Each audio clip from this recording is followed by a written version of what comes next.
So I've been wanting a motorcycle mount for my Insta360. I built one for my car.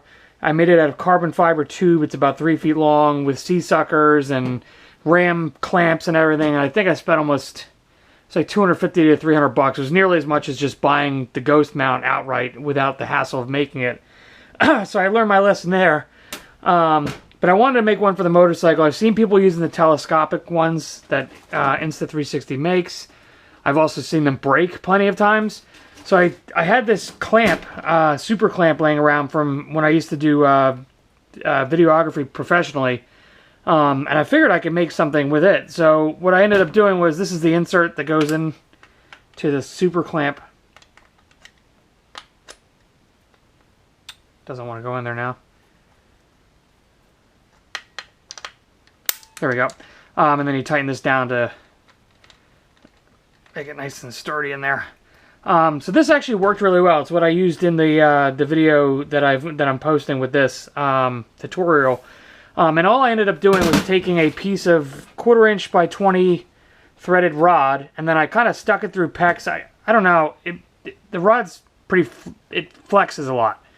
I don't know. It seemed to be a little snugger when I put it through the PEX. Not to mention it looks a little cleaner.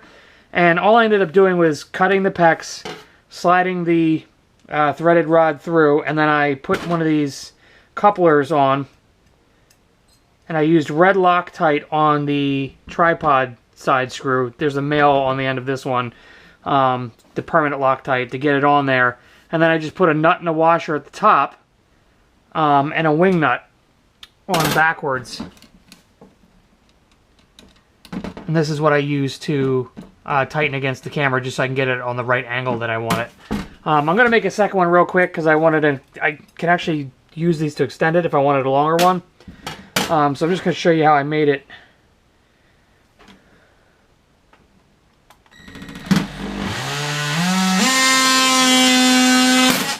Whoops.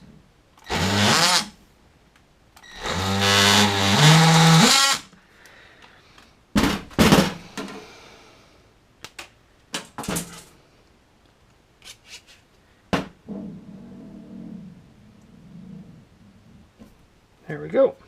So then I put red Loctite in here. Throw this guy on. And then I used a washer. He's a smaller washer that was kind of the same diameter as the actual PEX. This one's a little bit bigger, but just for illustration purposes. And then I just torqued this down, tightened it against the washer to kind of put some tension on the tube to make it stiff.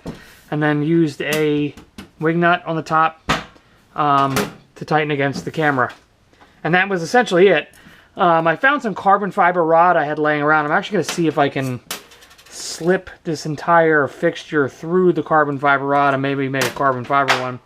But that's probably a project for another day. But yeah, I mean, if you guys want to make a little foot-long camera mount for your 360 for a motorcycle or whatever, I mean, this is pretty. It was pretty rigid. I did 75 miles an hour down the interstate with it today, and it worked great.